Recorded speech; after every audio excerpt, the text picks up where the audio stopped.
welcome to Night Colors Bigfoot Radio. It is November 11th, 2018, and you're here with your hosts, Lori Hood and Lauren Smith. How you doing, Lori?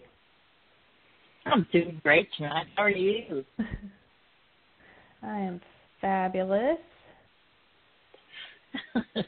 Are you speaking from your new office right now? I am. I redid my home office this weekend and made it a little bit more, I don't know. Oh, don't let her be modest. It's fabulous. Fabulous. Yes. I was like, wow.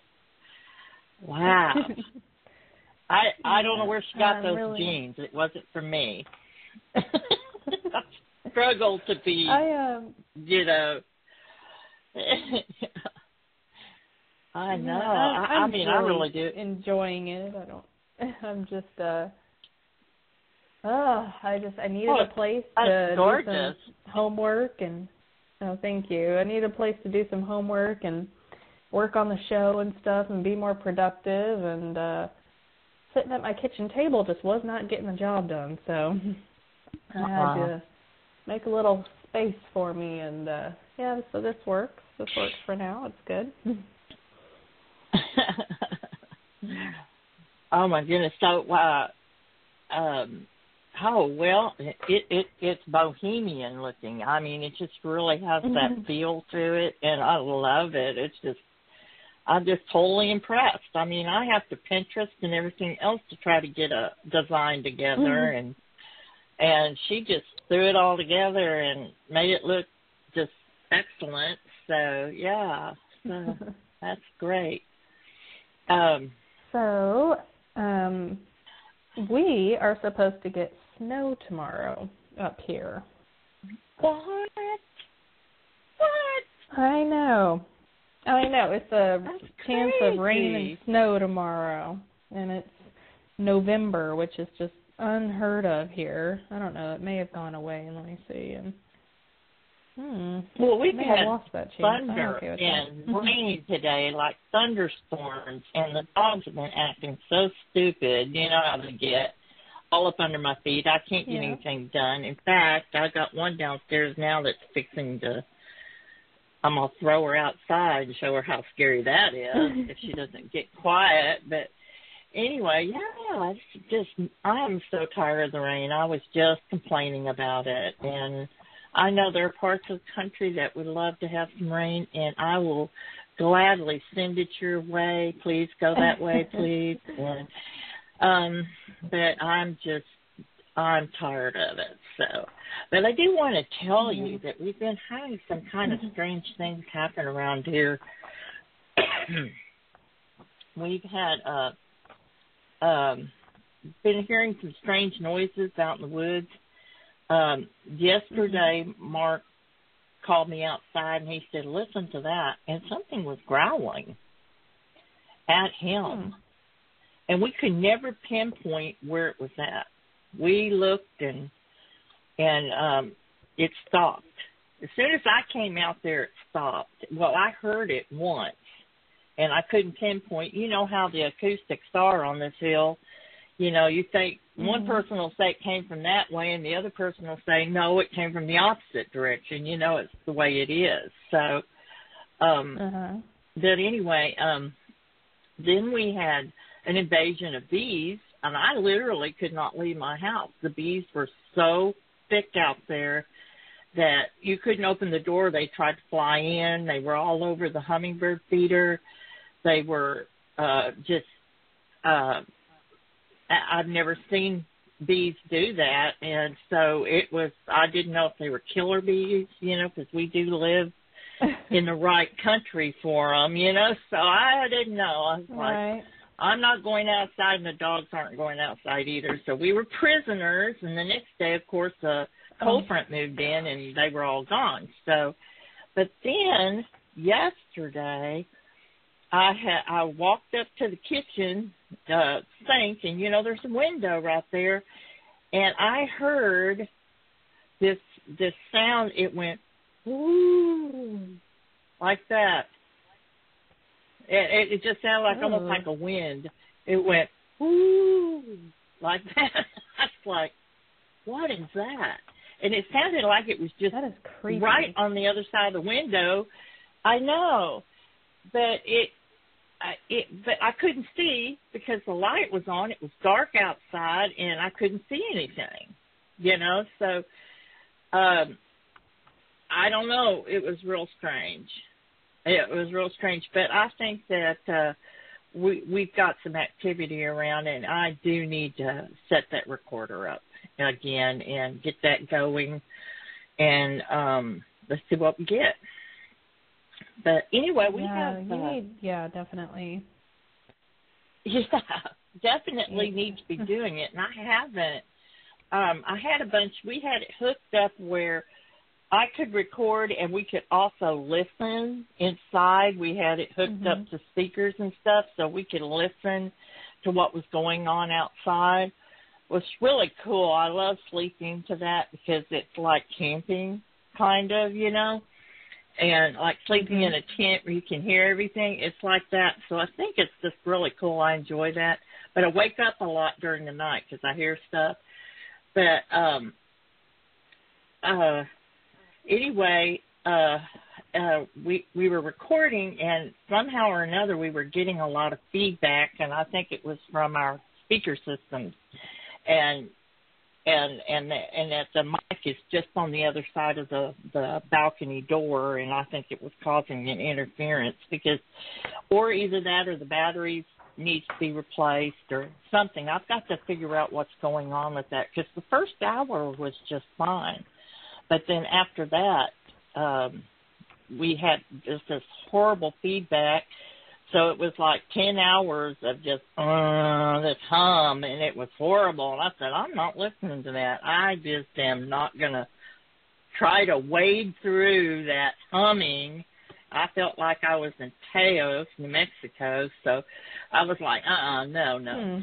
So, no. So I've got to figure out what's going on with that. But anyway, we've got a fabulous guest tonight from Ontario, Canada. Her name is Robyn Moon Shadow. And we just don't have enough women on this show. So when we do have a woman on the show, I'm extremely excited because we're women ourselves. And it's just wonderful to hear the differences a woman has compared to what a man has. And so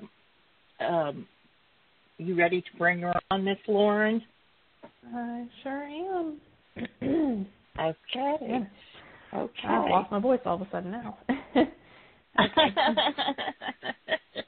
Okay. Right, well, we're Night Callers, Bigfoot Radio is very happy to present Robyn Moon Shadow from Ontario, Canada. Robyn, how are you doing this evening? I'm doing great. How are you ladies? We're doing marvelous and so excited to have you. Thank you for coming on. Well, thank you for asking me. I was excited because you're right. There's not a lot of women in our field, so it's a privilege. Yes. Yes, it is. It is. And it is a man's world when you talk about, Bigfoot research. And it's really, really hard. Have you had a difficult time finding a research partner? No, actually, I've been pretty lucky. I've been able to squatch with two this year, one from here in Ontario, and another one from North Carolina, Dwight Campbell, Dirty South Squatching. We went up Adirondacks in New York together to do some squatching. So I've been very lucky. Well, I was kind of asking if you found any other lady researchers to go with. No, unfortunately I know what you mean. Yeah.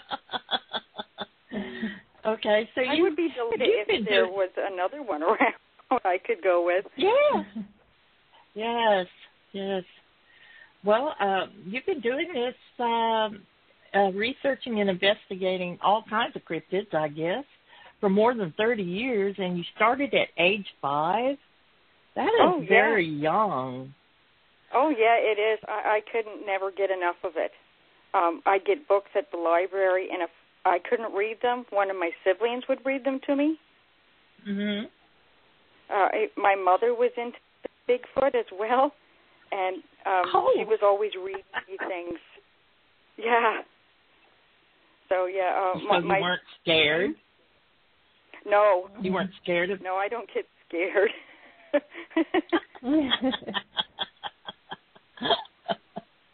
I've been told when crazy you had your because first I don't get scared. Well, and I used to get called the same thing. Stupid is what I got called because I should have been scared, but I wasn't. And I've noticed that as I get older and I can't run as fast as I used to be able to run just in case I had to get away, I'm a little more nervous about encounters now that I'm not able to leave if I need to as quickly as I'd like to. But you probably haven't had any experiences like that where you felt threatened in any way. There's been a few times where the atmosphere changes and you'd better skedaddle out of there. Mhm. What about the time when you were 13 years old? Can you tell us about that? That was your first encounter, right? It was my first encounter, yeah. I was out in the woods, and I was on my way back to my parents' house. I was pretty deep in, and I was climbing through a barbed wire fence. And my pom-pom sock, if you all remember them from when we were younger and they had the little puff balls on the back, well, it got caught in one of the barbs. So I just turned to unhook it, and there he was, standing in front of a tree. He was a 6-footer, and we just stared at each other. Like, I knew what I was looking at, but it was like time slowed down.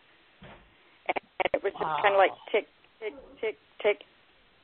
And didn't do anything threatening to me, but kind of like I felt my heart start to race, and everything kind of caught up, and I just said, oh, crap.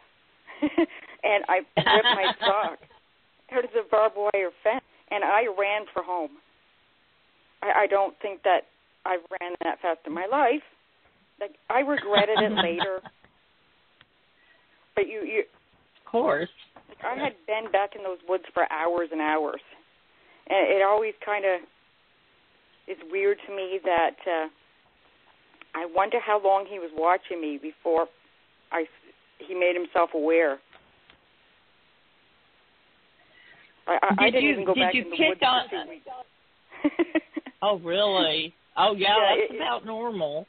Yeah, it unsettled me. Did you feel like he was looking at you? I have to ask you that. Is that what drew you to see him? Yes. Okay. Yeah, I was just unhooking my sock, and he was just in front of the tree, maybe 150 yards, if that. Mm-hmm. Now, was he on the side of the fence that you were trying to get over onto, or was he on the side of the fence that you were leaving? He was on the side of the fence that I was leaving. Yeah, it was on a bit of a hill. Oh, okay. So I looked down at him, and I think I would have stared longer, except that he scratched himself, and that kind of took me out of it.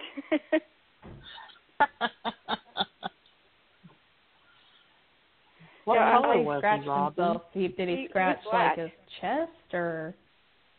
Yeah, he scratched his side because his arms were hanging down. Okay. Mhm. Yeah, I got a good look at his face and everything. He's just, I think they're beautiful. I can't help it. No, there's no. I think that's wonderful. That moment, but, Wow. So what color was he, Robyn? Can you describe? Did he have long hair, short hair, cone head? No, he was just regular head. He had black hair, medium length. Mm-hmm. So this was in, was it the fall of the year, I believe? So September, maybe early October-ish.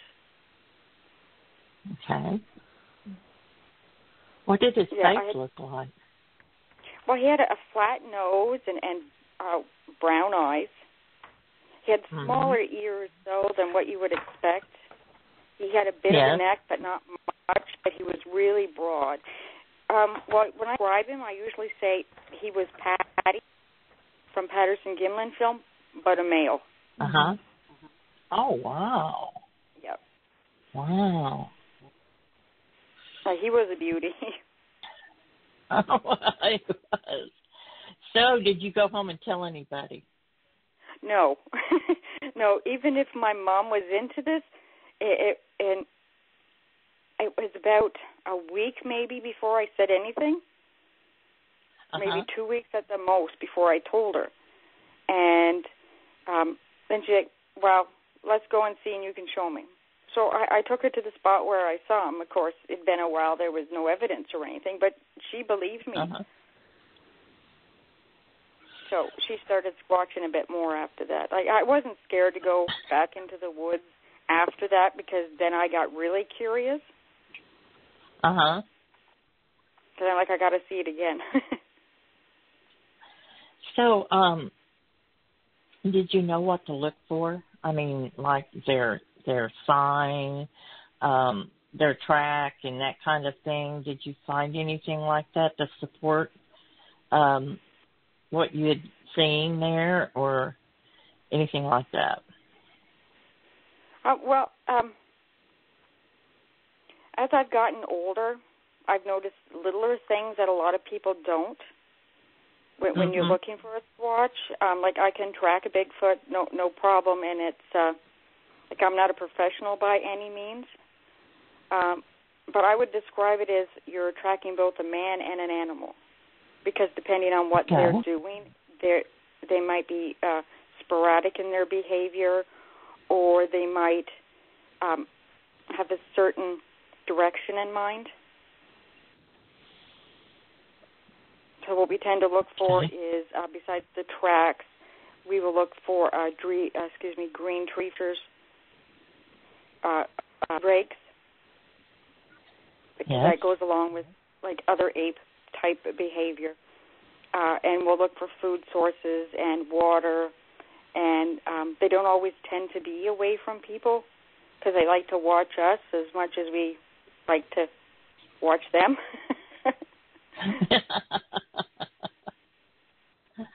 So you didn't see another one again until you were in your 30s. Is that correct? That's correct.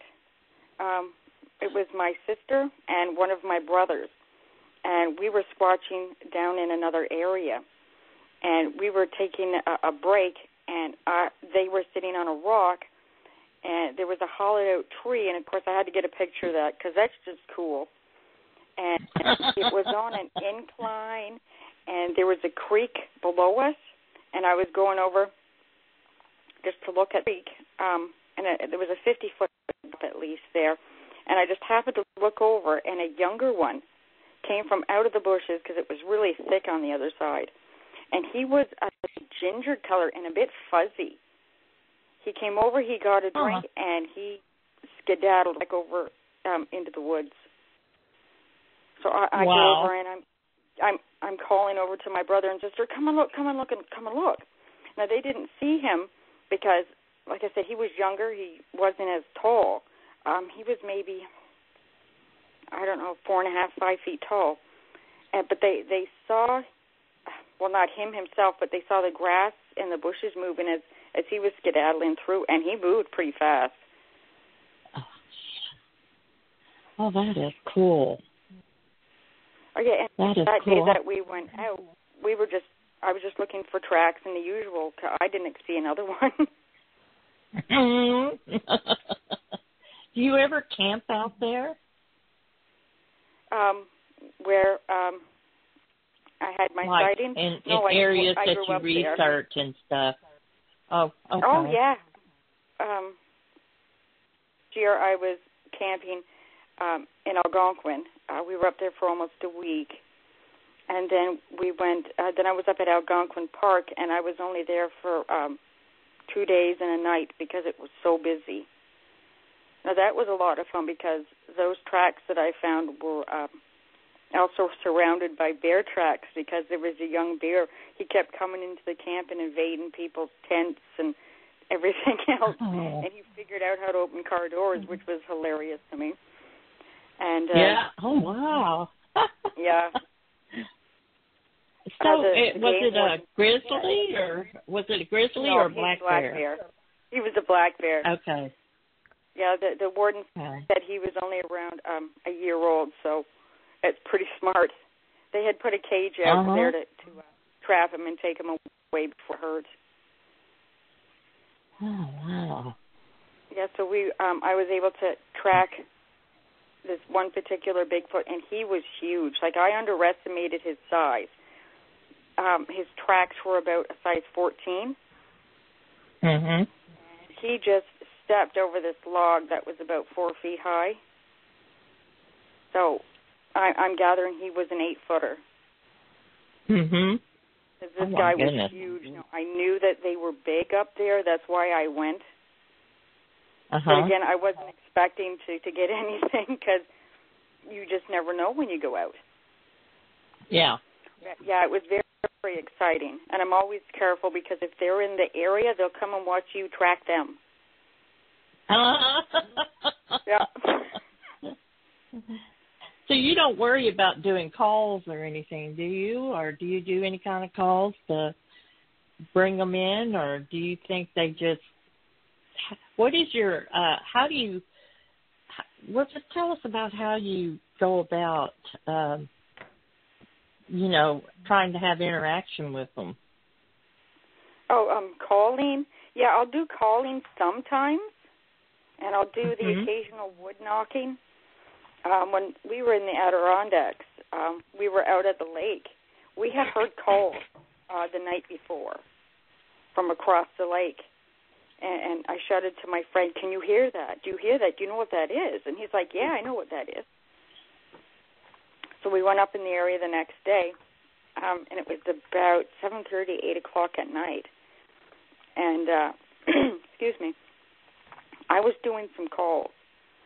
And we got one call. Now, our GoPros didn't pick it up, unfortunately, but we got one call, and then we heard something heavy coming towards us from across the lake.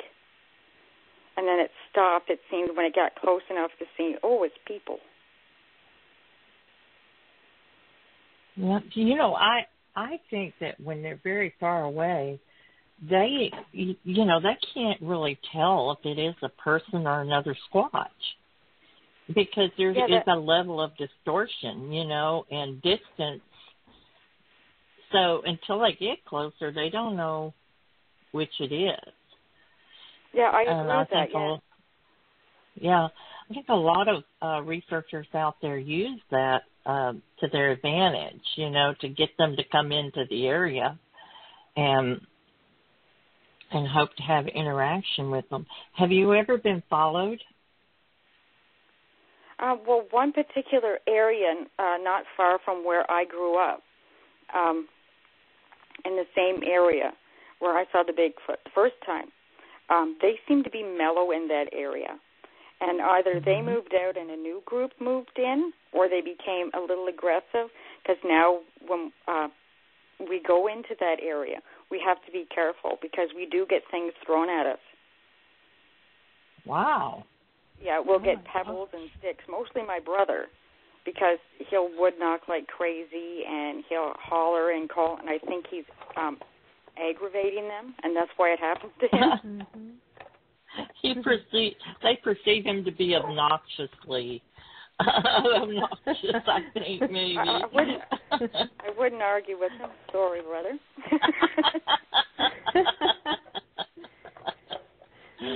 So, that is so interesting.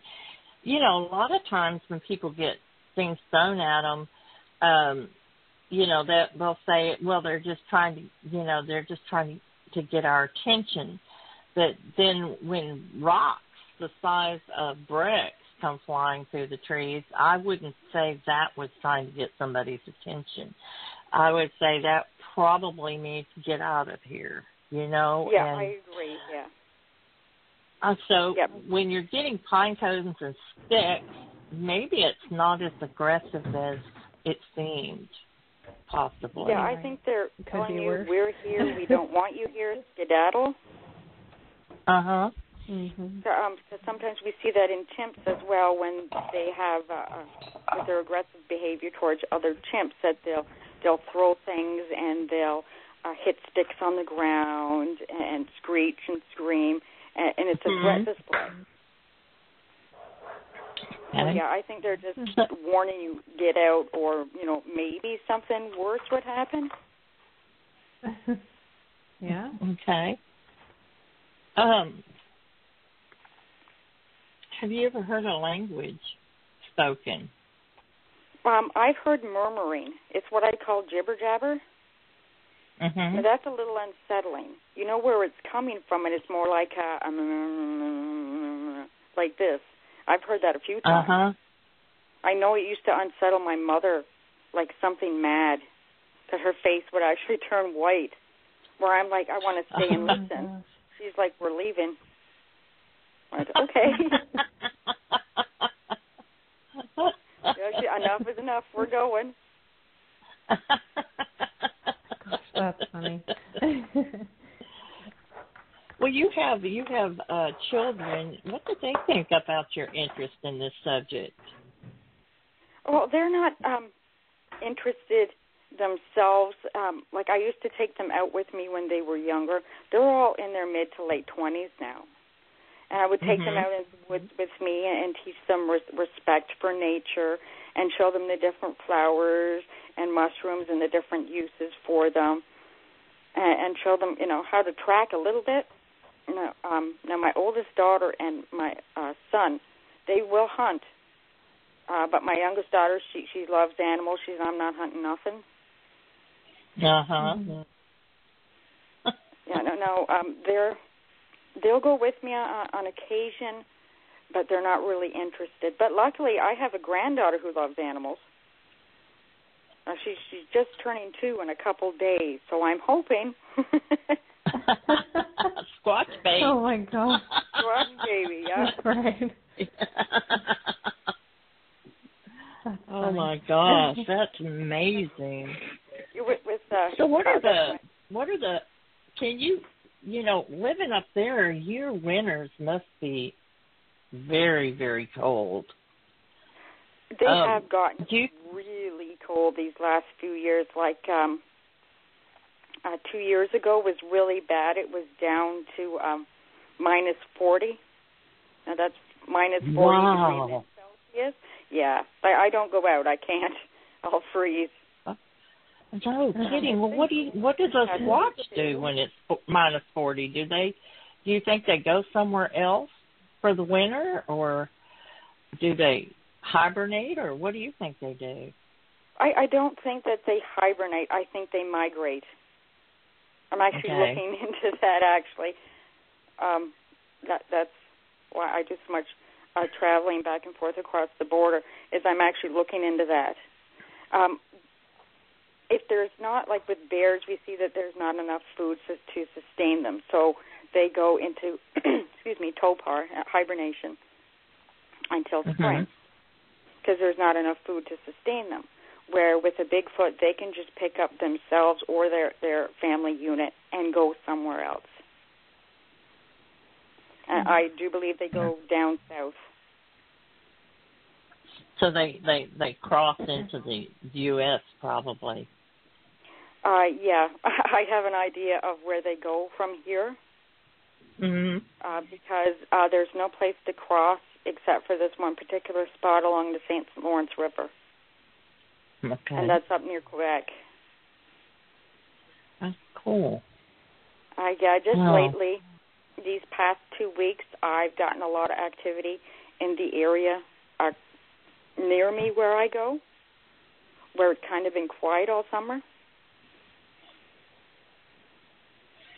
Huh. See, it's been, we have, some people believe that, like down here in South, like I'm in Texas, east central Texas, and some people believe that when you have a moderate climate like we do, our winters are not severe, our summers are not extreme, and that they don't go anywhere, that they just stay here. And so I kept that in mind, that they're always going to be around, but I've noticed that the activity does not start to pick up here until August. We'll have something in the spring, and then the summer, June, July, May, June, July, nothing. And then in August, we'll start to have activity start picking up, and it picks up all the way through December, and then January, February, nothing. And then in March, when we start getting blackberries, start getting, there are certain fruits that come out during March and April, we'll have activities in. That if they are here all the time, they're quiet during certain months. And so you've noticed that during the winter, other than it being negative 40, there's not been any sign of them or anything else for that matter. It's just amazing to me how anything can survive. I mean, you have moose up there, right? And yeah. And they survive in negative 40? Oh, yeah. They just huddle down like the deer and just, excuse me again, they just huddle down, and moose are quite hardy. I know they look like a big, goofy animal, but I'd sooner be attacked by a big cat than a moose. Because they put their rack down, and they will hit you with the force of a truck. Oh. Yeah. I know they look big and goofy, but they can be quite dangerous. Have you seen the video where those two moose come up on the porch and were eating these people's jack-o'-lanterns? And it was on Halloween, they were expecting trick-or-treaters, and they got two full-grown moose, a male and a female, eating their jack-o'-lanterns off their porch. And they're filming it through the window. Here, you can have them. You're not coming in the house, but you can have them. Exactly. Wow. And I've always heard they are extremely dangerous. You just don't mess with them at all. Yeah. Yeah. I said they look big and goofy, but it's not that they have bad eyesight. It's just that where their eyes are situated, they actually kind of have to turn a bit like a bird. Mm-hmm. So they can't quite focus as well as they should. Mm-hmm. Well, their heads are humongous. They're like a foot and a half to 2 feet long. I mean, it's just like scary how big their heads are. And, oh yeah. Yeah. Wow. So, do you live out in the country or in town? I do. Or do you have? Okay. Do you have moose that come into your yard and stuff like that? Oh, we don't have moose in the area where I am because I'm more southern. Okay. I'm closer to New York, where I am here. I have a border crossing in two different areas. That's between 15 and 20 minutes away. Oh, wow. Right, I live way out in the country. The village is maybe 5 minutes from here. Because I live so rural, I myself have 11 acres of property, and then it runs into somebody else's property, and then again into somebody else's, and we all use it. Mhm. As long I don't have a problem as long as nobody's breaking any trees or doing anything like that. Okay, I've got dogs coming up the stairs because we got thunder. Come on. You big old fraidy cat. Get up in my lap. Oh, my goodness. All right. There. Goodness sakes. Yeah, what you were saying about how it gets quiet regarding Bigfoot activity in Texas. It could be they're going to a different food source. That's what I was thinking too. Because we have by the end of the summer, you have the muscadines, and they're a wild grape, and you also have the mayhaws, which are usually in the spring. So you have different food sources in different places. It just gets during the hot part of summer. I think they're laying low, staying cool, because it's just very humid here, very swamp-like, no wind, and it's just really very humid. It's miserable. It's like being in a steam tank, and there's really no way to stay cool unless you stay wet. So I think that they stay down there close to the water and just try to stay cool during that hot part of summer, if they do stay here. Cool near water, yeah. Yeah. Because they know how to survive better than we do. Yeah, they do. I wouldn't want to be trying to stay out there, though. Have you ever noticed, have you ever smelt any of them from your area? And what kind of smell did they have if you did smell them? I've smelled a few. I've noticed that they don't all smell.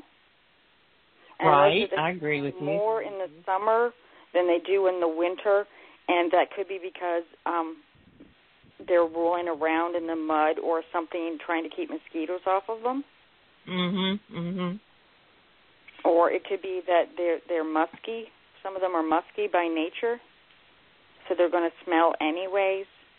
Or it could be like a warning, I'm in the area, stay away, and we just happen to catch that. But then I also think that they mark their territories in different ways.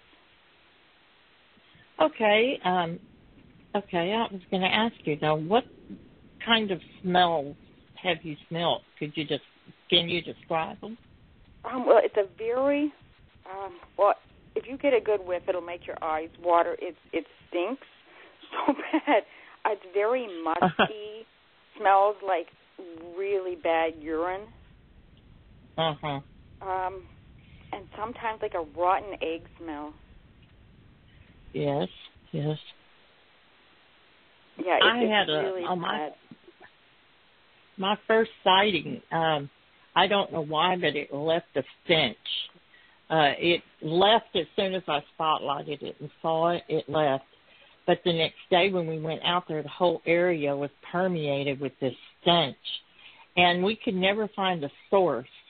But the area was like about 10 feet square round, and was where I spotted it.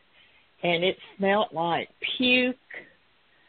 It smelled like puke and urine and crap and musk. And it was just really a very strong, horrible smell. And that's the only time I've ever smelt that. Since then, when I have smelt them, this one in particular that I have seen twice, he had a smell like almost like cow manure or like a zoo animal.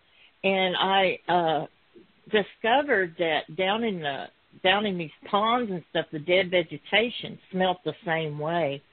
And I was thinking, well, he's getting down there and rubbing all that mud on him to keep the mosquitoes off, and that's what I'm smelling. But then there have been other times that I've smelled absolutely nothing, but they'll be right there. We've recorded growls, we've recorded them crawling up to our vehicle, and no smell at all. But they're definitely there, So I don't know what to do with this dog. I understand. I've got 5 cats, and when it thunders and lightnings and storms, one of my 20-pound cats, as big as she is, she's a big scaredy cat. She'll run and hide under the bed and over anything that gets in her way, and that usually starts a fight with the 2-pound cat. He then tries to beat up the 20-pound cat. So, yeah, never dull moment around here. Well, these two just start shaking, and oh my gosh, you would think that it's, World War III coming, the way they act. And and so I've got one in my lap and the other one shivering on my foot. And so I'm trying to focus here, and it's hard when I feel like everything is vibrating. But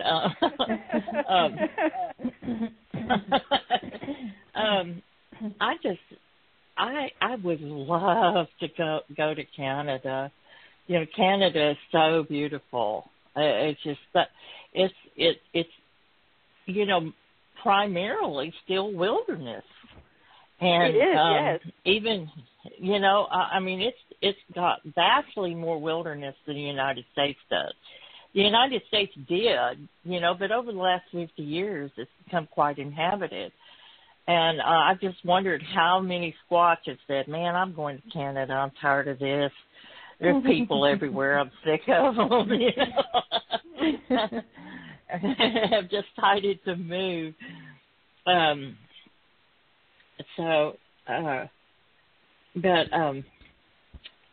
Lauren, do you have any questions real quick? I don't want to dominate this. Oh, come on. You're asking all the ones I have. Oh, no, well, you always you're asking all of them, I promise. Yeah, ask me anything. Well, Robyn, just tell us about some other experiences you've had. Well, about a little over 20 years ago, I took a trip up to British Columbia, and that's out west of here.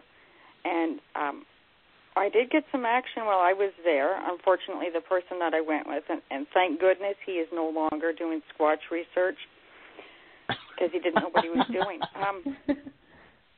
Oh, gosh. He was talking to... I know. Terrible. He was talking to... We've met those. We know what you're talking about. He was talking to the game warden on our way into the park, and I didn't know what they were talking about. I just thought they were chit-chatting. I was in my early 20s when this happened. Didn't pay it no mind. No, that night he kept hollering to me from his tent, "Do you hear that? Can you hear that?" It was the wind. No. Oh, and wow. This was a reoccurring theme. Everything he heard was Bigfoot. No, that's the wind. That's the wolf. Whatever it was. No. And he drove me crazy. I think maybe he had an interest, but he didn't want to do the investigation. And maybe he should never leave his apartment again. I think he was afraid of everything. Now, on our way back out from the park, we came across a mother bear and 3 cubs. Like, we just rounded a corner, and there she was, and he ran. And that's something you don't do. And she didn't go after him. She didn't go after him. She went after me. Now, we're talking like the cradle here, what to do with bears. Now, she was just a black bear, luckily. So I played dead. And she rolled me over a few times. She put her claws into my backpack and picked me up and dropped me. Oh, God. Yeah. She went away. And she was gone for about 4 minutes, maybe 5 minutes. I had my face down because she would roll me in a way that I could use it to put my face down. She came back. She threw dirt at me, made some snorting noise, and then she went away. So I waited a little while longer, and I got up, and I found him in a tree. The bear could have climbed the tree, and I was not impressed. Let me tell you. I would have killed that man. I would have killed that man. Did he know what was happening to you? I mean, did he even turn around and look, and was he able to see what was happening? I don't think he did. I think he saw that bear, panicked, and ran for a tree. Like, if that bear wanted him, it would have gotten him. Oh, yeah. Like, I often think if that was a grizzly bear, I would have been done for. There would have been a missing persons out there, and it wouldn't have been me. Yeah. I would have been dead. Because I'm going to tell you something right now. I can relate to him because I'm terrified of bears. I am terrified of bears. And luckily we don't. We're supposed to have bears out this way, but I've never found any sign of any bear. So, but bears just scare me to death. I guess I've watched too many movies where they're, like this one guy, I saw a picture and I go, good Lord, what happened to his face? And what had happened was he had shot a bear. He thought it was dead. He walked over to it and it jumped up and bit his face off. Wow. It wasn't dead. And I was like, whoa. And so, I mean, his face was gone. He had one eyeball left. And so, yeah, it was pretty bad. Since then, I am nervous with bears. Like, I don't blame her. She's protecting her babies. I do blame the man that I was with because what he did is he activated her fight or flight response. Mm-hmm. So it was actually his fault, not her fault, because she's going to do what she's going to do. Right. She's protecting her babies. Oh, gosh. I just wish she had ran past me after him, Like, I am nervous now with bears and more cautious now than I used to be before it happened. Uh-huh. Like, we'd see a bear from a distance and say, oh, there's a bear. And now I'm like, ooh, there's a bear. Yeah. Mm-hmm. There was one in our campground in the Adirondacks. We were coming back, and I actually heard it snort and growl from a distance, and I actually heard that. So I was walking a little bit faster, and then my friend got it on the trail cam. Like, we weren't there; we had gone into the town for some supplies or something. But it was there. We got it on the trail cam. I was like, I'm glad I wasn't here. Yes. But I'm just amazed that you had the presence of mind to know what to do, just, the safest way to encounter. And it'd be really, really, really hard to just lay there and play dead when your heart is probably beating right out of your chest. And that animal certainly could smell your fear. Surely. Yeah, you've got to stay calm no matter what because, they seem to know, right? Like, that was the biggest problem with me was trying not to let my heart beat out of my chest. Oh. That's because why I say I would be dead, Robyn. I'd be dead. Dead. I'd be cub meat. Look what Mommy brought you. A very scared, dead, red East Texan. Red-headed East Texan. Oh, my goodness. Oh, God. Well, we're taught with with big cats, too. I've only ever seen a pair of cougars in my area, and they had a radio collar on, so they were being monitored. But, it's the same way with cougars. Where I grew up was near a mountain, near a lake. So we would get all kinds of critters. I know my dad lived there all his life. He'd never seen a mountain lion, cougar, puma, whichever, until that time. Yeah. But we were still taught how to act around them or deal with them. You don't take your eyes off them. You don't turn your back on them. Well, you don't turn your back on a bear either. But with big cats, they will take every advantage, and they will sneak up on you.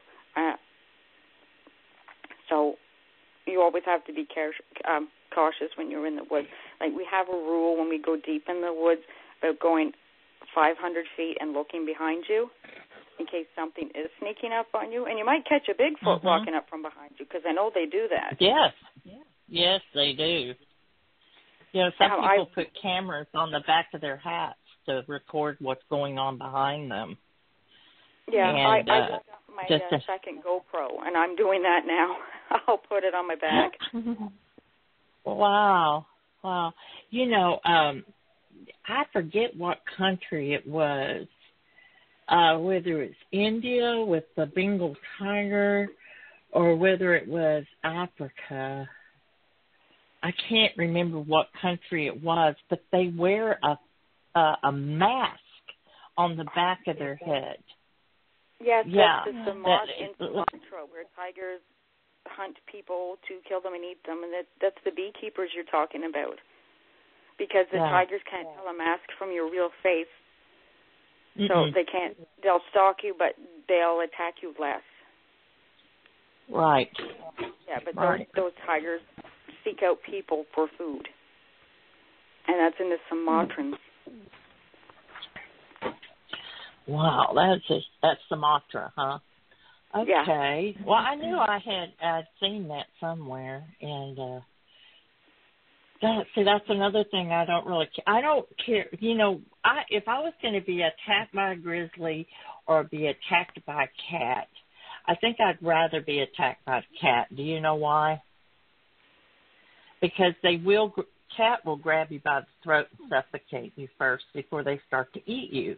But not a bear. They start to eat you while you're alive. And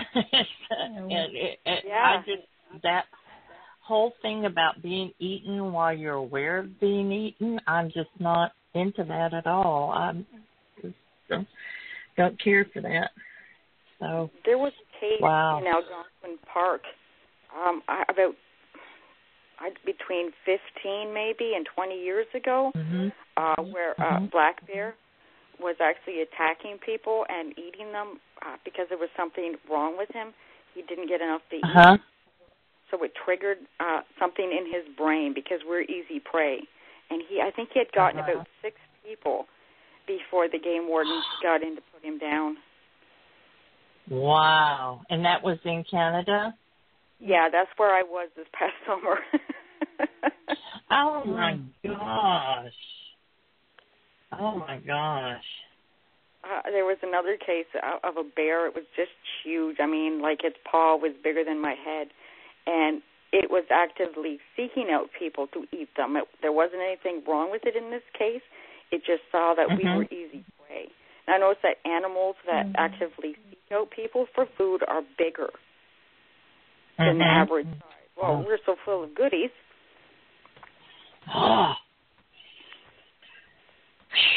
You're not helping.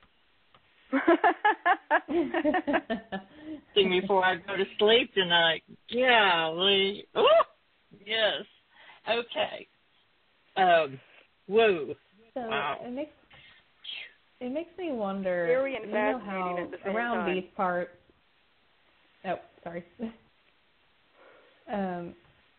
around these parts, we always say that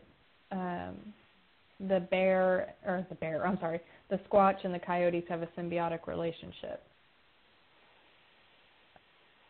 I don't guess the bears and the Squatch would probably have that either. I think they would just probably compete. Maybe the Squatch and the wolves would. Maybe. Well, with bears and Squatches, it might not be the same thing because their territory overlap. Now, when I was in Algonquin and I was tracking the Bigfoot, the young bear's tracks would walk over his as well, and they both led out to wild blackberry bushes, and they were both eating from there. But I don't think they were there at the same time. Right. Because now, they're both around apex here, predators. Yeah. Big feet will fight with the coyotes. They hate coyotes wow. here. I was wow. talking with somebody earlier tonight about that, that they fight. You'll hear coyotes howl, and then you'll hear the Bigfoot, and more often than not, it'll be followed by some kind of a scrap of some kind, and they'll be howling from both the coyotes and the Bigfoot. Huh. It seems the Bigfoot hate coyotes. Huh. See, we'll get that here. We get the initial Bigfoot call, and then the coyotes will kick in. And what we have surmised is going on down here is that Bigfoot makes a kill and get what they want, and then what's left, they basically ring the dinner bell, and the coyotes eat the rest, remove any evidence. That could be the case as well too, because I've noticed the behavior of the big feet up here is different than the behaviors in America. Even when it comes to like, I'm not big on like tree structures, but I do see tree markers. You have a tree that looks like a telephone pole, and it's put in a tree 50 feet up. Now, I don't know if that's to tell other Bigfoots, like, this is my area, or if that's for people to stay out. Like, I'm looking into it more. Exactly. That is very different. Yeah.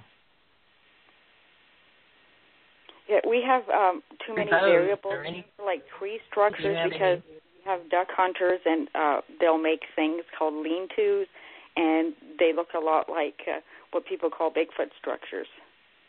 I see. So there's a lot of variables for that, so I don't always count that there would have to be a lot more evidence of a Bigfoot in the area before I would even consider saying a Bigfoot did that. Just too many variables. You know, I've experienced. And breaking up a little bit. Hear me now? Yeah, I can hear you. Okay. Yeah, we got a terrible storm here, unfortunately. Let me. How's that? Is that any better? Oh, that's good. Yeah, that's a little bit better. Okay. It's like walking around with one foot in the air and the other one in my ear. And let's see if that works. Get out the metal clothes hanger, hold it up. Yes, exactly. But it is storming pretty bad here, so I'm really blessed that I can talk this much. But what I was going to say was that I have gone down trails before, or we've even gone down roads into an area, and when we come back out, the road's obstructed. The road will be obstructed with a tree that's just been broke over and laying across the road, or a trail, same thing. You know, there'll be a bow over the trail where it's just a little pine sapling that has been bent over the trail. Yeah, and it wasn't like that when you went in. No. Yeah, see, I get a lot of that too. And rocks. I'll get like sandstone placed somewhere, and it wasn't there when we went in, or I would have noticed it. Right. Sometimes we'll find feathers, but, you know, feathers are kind of iffy because a bird could have flown over and left that feather, you know, so, you know, but it could also have been a gift, but, you know, you don't know. But, yeah, that's really, for us, that's finding amazing. feathers is always good luck. Yeah, is it? Is it? Yeah, I was actually being gifted feathers at one time. You know, every time I would go down to I took the same trail every day, and when I get down to the end of the trail would branch off to the left. And so right there, where it branched off to the left and right at the lakefront, I would always find feathers, all different kinds. Would be owl, eagle, blue heron. There was a couple of different kinds of owls, just big, huge feathers. And so I was, you know, I would keep them and put them in my bun, and I would just wear them and take them home. And I had like a ton of eagle feathers, and it's illegal to have eagle feathers. And so, you know, I just thought it was very strange. I even thought that I may be being gifted. And do you think it's possible to be gifted? Yes. Okay. Yeah, to a certain extent, depending on that the Bigfoot itself, it might be friendly, it might not be. Like we consider feathers a gift no matter where they come from, because if you find it came from a bird, and different birds mean different things to us. Mhm. I should clarify, I'm First Nations. Okay. Up here. So we're taught a lot of things as we're growing up about, like I said, different animals and their meaning. No matter what bird it came from, it's a gift for you. Wow. So I was walking along one day and found a blue jay feather. And it might seem just like a blue jay, but that's good luck, that's prosperity, that's health. Where with an eagle, it's a symbolize of strength and unity. Wow. What about an owl? A great horned or a barred? An owl is an owl that's wisdom, and it will impart wisdom upon you. I love. So no matter what kind of a bird, someone said to me, "What if it came from a seagull?" I'm like, "What do seagulls do?" I'm like, "They clean things up." I mean, they're not just good at a fast food restaurant eating French fries, but they're cleaners. Where you won't find like silkworm moths where they are, so they're cleaners. So they're a working bird. So even if it's a seagull feather, it's still good luck for that reason. Oh, wow. Well, have you ever wanted to come down to the United States and research anywhere else besides the Adirondacks? I'm actually going to North Carolina in February. Oh, wow. That is a great place to go. I'm very excited about it. And so you're retired now, and you can go and do these things. Yes, so are you going to drive? For 7 years. I'm going to fly.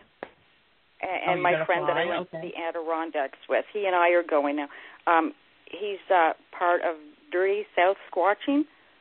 Great group of guys. I talk to them all the time. And what is the name of the group? Yeah, we're going to Uwharrie, and we're also going to Cherokee. Okay. So what is the name of the group that you're meeting up with again? Dirty South Squatching. Huh. I've never heard of them. North Carolina. Yeah, they're on Facebook. They just did a great job last night. Wow. We have got our switchboard is just lighting up, and I just want to let those that have called in let you know that we're not going to be taking any callers tonight, so I apologize for that. Either you're very, very popular or we're being room rated. We're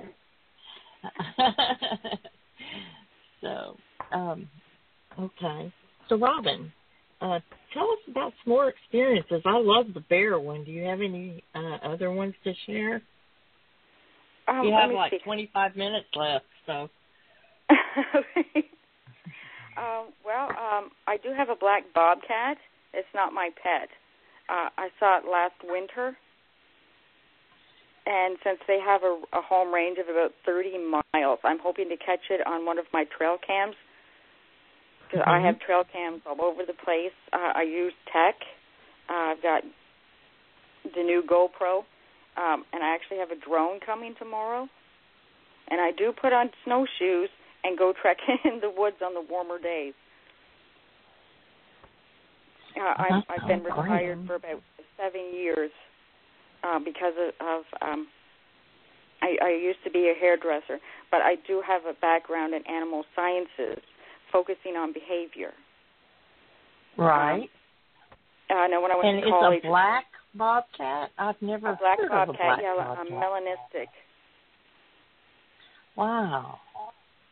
I'm sure I'll get it on one of the cams eventually. It's just when. Oh, my gosh.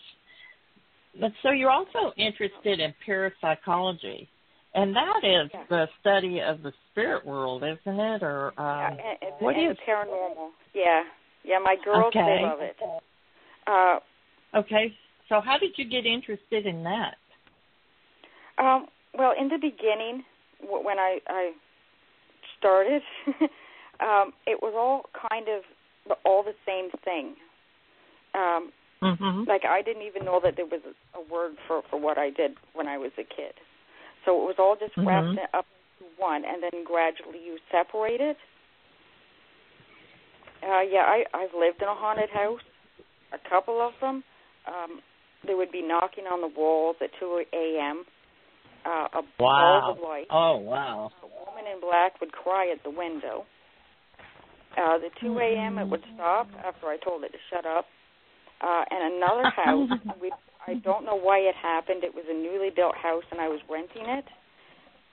There was a child spirit there, and the rocking horse would rock on its own. And my kids were really little then, and they would tell me about a little boy ghost. And, of course, I believed them. Well, and, they say that it's hereditary, that the ability, the sensitivity is inherited. And I've heard that it skips generations, but then also I've seen where it doesn't skip generations, where the children are just as sensitive as their parents or one of their parents. And what do you think that one of your parents was extremely sensitive and that's why you had that sensitivity? Or do you think it was your grandparents? Yeah, my grandmother was. Yeah, it's just, I don't know if you would call it a gift to pick up on these things or not, but or maybe you would. It seems to skip a generation, and it always runs with the females. Even when you're out in the woods, and hunters will know what I'm talking about, you get the feeling you're being watched. I don't know if that's something you attune yourself to, or if that's a gift. Right. I don't know either, but when I was I know that my mother didn't. Go ahead. No, I'm sorry. Go ahead. Oh, I was going to say recently when I was in the woods, I got some really good wood knocks and some running, which really surprised me because it was snowing. Which is great acoustic-wise because you can hear everything because everything is so quiet. And when I went back 2 days later to check out the spot, of course, the snow was gone. But I got the feeling that I shouldn't be there. It became really uncomfortable. So, yeah, I kind of, skedaddled out of the area because that feeling was so strong. And I won't push my luck. Do you think that feeling could be what they call infrasound? Now, we know tigers can do infrasound as well as elephants. Elephants use their feet to communicate over long distances. And tigers do that with their roar. Even house cats can do that to a certain extent because when they growl, you can feel it. I know my 2 20-pounders, when they growl, I can feel it in the couch. Well, with this, I think it's more of a sense of don't push your luck. Okay. We had an acquaintance that was recording during the time that they were experiencing this fright or flight feeling. They felt like it was infrasound. And then when they enhanced the recordings, they were picking up a low growl that they could not hear with their ears, but that was still there, but it was so low that it wasn't picking up. That it had to be, the audio had to be enhanced in order to hear the low growl. So some researchers believe that the infrasound is actually a very low growl that is emitted from their chest, and that that we just don't hear it. But yet our bodies, some people are sensitive enough to pick up the vibration. And it just gives you a feeling of anxiety, of fear, of being uncomfortable, just wanting to leave. And so it could be that it's not really infrasound, but a very low brow. I know that we have these giant mechanical windmills here, and people are getting headaches from them. And they barely have a hum at all, but they are making people sick. And there are specialists that actually deal with infrasound sickness because it shakes you so bad. So you might be right on that. It's just a vibration that some people can pick up and others can't, because we have areas here where we experience what we thought or we believe may be infrasound, and we've done studies on it where we've stayed in, where most people leave, we would stay just to see how long it would go on, how it affected us, and it would affect different people different ways. Some of the gentlemen felt nothing, but yet they experienced the sleepiness and things like that. But others, gentlemen, could feel it, and some females actually kind of just zoned out, and then some felt sleepy, some felt like their reflexes slowed way down. It was just a lot of different, just depending on the physiology of each person, their size, their weight, if they were in direct contact with it or whether they were inside the vehicle, which there seems to be that if you're inside the vehicle, you're not getting direct hit. I don't know how to explain it any other way. But this went on for an hour of just this infrasound coming from both sides of the road, and we were just like right in the middle of it.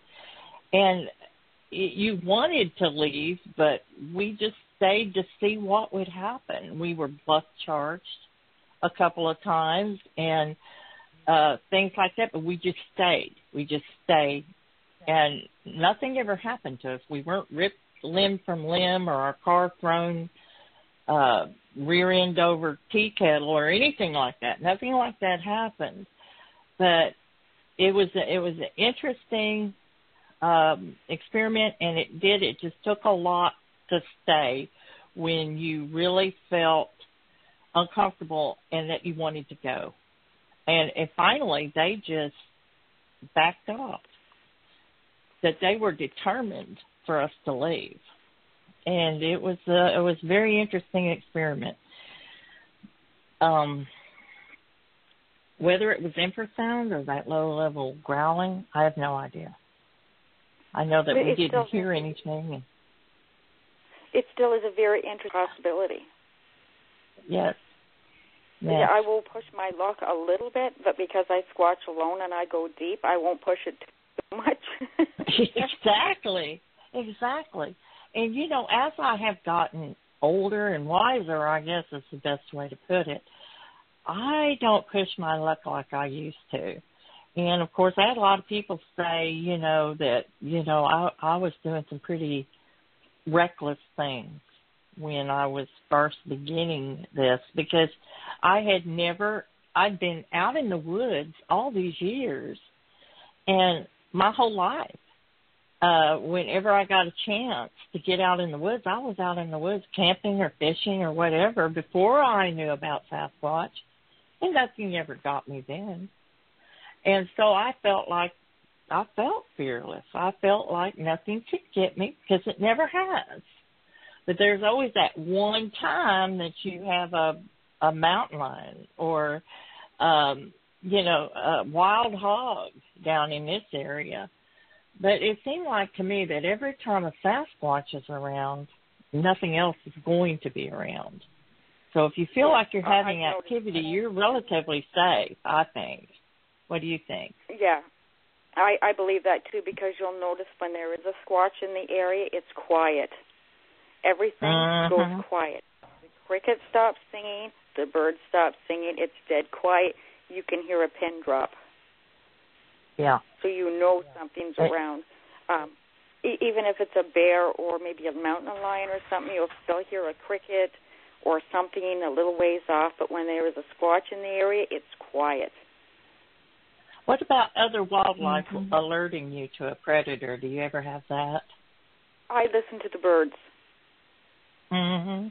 I do, too. Yeah, I listen to the birds. Yeah, I tell everybody, listen to the birds, especially crows. Crows have got a big mouth, and if there's something in the area, they'll tell you. And they absolutely don't like Sasquatch. They don't. They will let you know. And if you hear crows, you can almost, I've also noticed that they'll do it over other predators too, but especially they don't like Sasquatch. Yeah. No, they don't like crows big one cats. time, and they were. I'm sorry. Say that again. Yeah, crows don't like big cats. Anything that's a threat to them, they'll let you know. And I've seen them chase owls.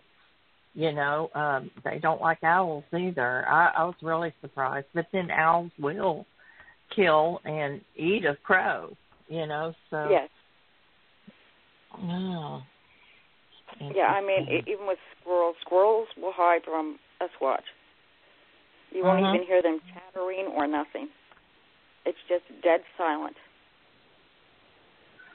And it's at the time it's like, oh, something's up. How far do you usually, what's the furthest you've ever gone in that you had to come back out of? Let me see, about 20 miles. Really? Yeah. By yourself? Yeah, like if I can, I will take my four-wheeler, but for the most part, I will walk. Wow. That is a long ways in. It is. Like I'll leave at like 6 a.m. in the morning and come back at nighttime, and I plan it so that I'm at least almost out by the time it gets dark. Like I will do some night hunts, but I prefer not to do them alone. I know. Like you get a lot about of that darkness that adds to your imagination. Yeah. And if you listen close enough and like you're out in the woods, you kind of get an idea of which animal makes different sounds. Like if I'm in the dark, I can tell the difference between a four-legged animal and a two-legged animal, and how it walks and how big it is, or at least have an idea of how big it is. Right. You don't have armadillos up there, do you? No. We have possums, but we don't have possums in this area. Oh, they're awful. They will sound like a herd of elephants coming, and it's just one little armadillo, and it just makes a ton of noise. And you know, but you know it's an armadillo because nothing else makes that much noise.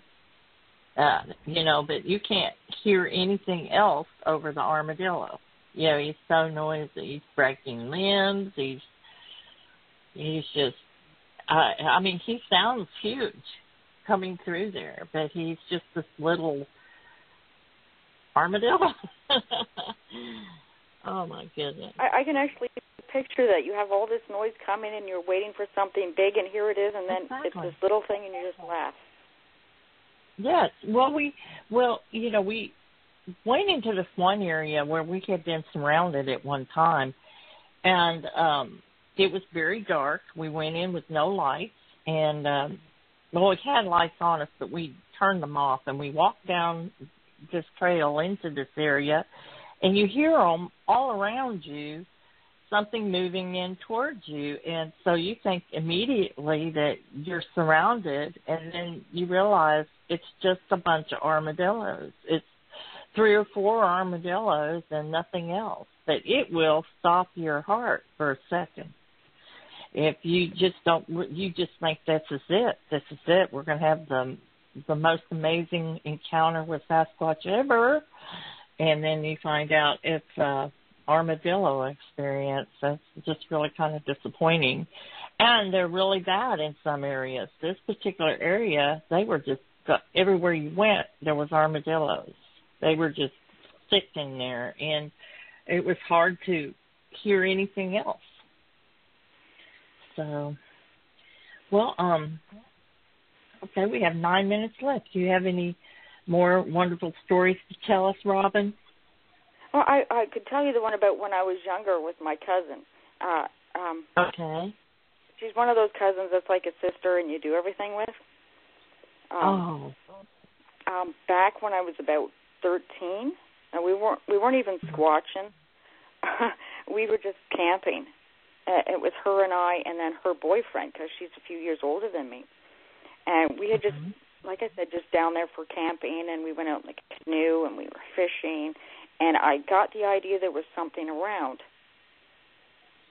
So I didn't say anything, but when we got back to the camp, and like we were a couple miles from the camp, our campsite had been raided, and it wasn't a bear. Yeah. So it didn't was your food gone, or was anything. it? I think it was a younger squatch. It took our bread and the fruit we bought, because we had apples and strawberries. It took that, and we got footprints. Wow. She's also pulled jokes on me before. It didn't work. It was one night in the mid-'90s, and like there was snow on the ground, and we come back from being in town, and there's these giant footprints everywhere up to our doorstep. Now, these things were like 2 feet wide and like, 4 feet long, and I'm looking at it, and I know it's not right. Now, her father had made these giant feet that go over your boots. Scared my ex-husband so bad.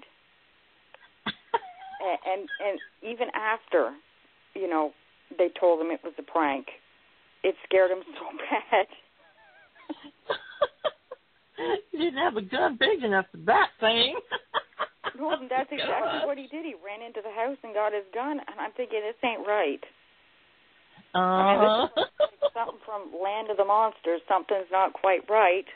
If it was that big, it would be as tall as the house. And this other time, her and I she'd just gotten her driver's license, and we were just driving around. And it was after dark, and we were turning around. And, of course, the car stopped. It was the battery. So we're out tinkering with the battery, and we heard noises around us. We weren't even there 10 minutes. And there was at least 2 squatches that time. And it was a really rural area. I think there was one house on this particular road.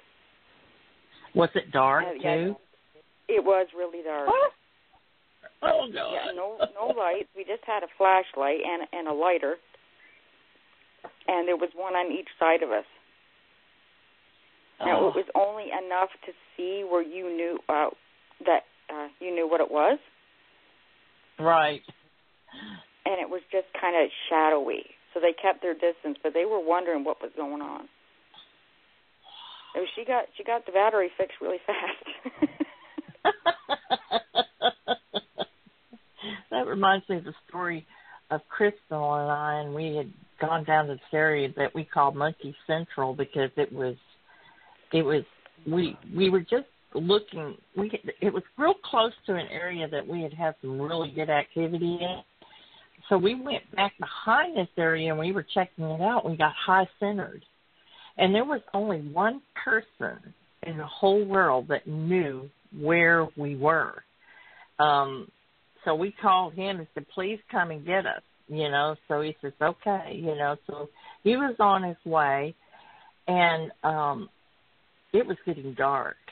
And the sun was going down. It was getting darker and darker. And all of a sudden we start hearing all these whoops and, the woods are just coming alive. And we were very, very worried we were going to be stuck down there and no way to leave because we'd been run out of there before. And there was no way for us to leave, and we were pointing in the wrong direction on top of that. So he did make it down there and got us out of there, but it was like, We sure are glad to see you.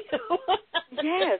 It was very similar. It's the most instant thing, because you never know, because like I said, they're as curious about us as we are of them, unless they see us as a threat, of course. Yeah. Like we hear more oftentimes than not that people are just walking through the woods or hiking, and they have no interest in Bigfoot, and then they see one. Or they get that flash, or the run across the road, or the whooping from behind them, or the wood knocks. Do you think that they're capable of stealing or like kidnapping people or murdering anybody? Have you ever felt that about them? I mean, in your honest opinion, if somebody asked you that, would you say, I don't think so, or possible, or how would you answer that? Well, there's never, ever been, like, a confirmed report of them stealing people. Or, to my knowledge, anything like that. But we do have legends here that they would bring back lost children. If the kids wandered off into the woods, they would bring them back. Wow. I know that some tribes do have legends that Bigfoot males would steal away females.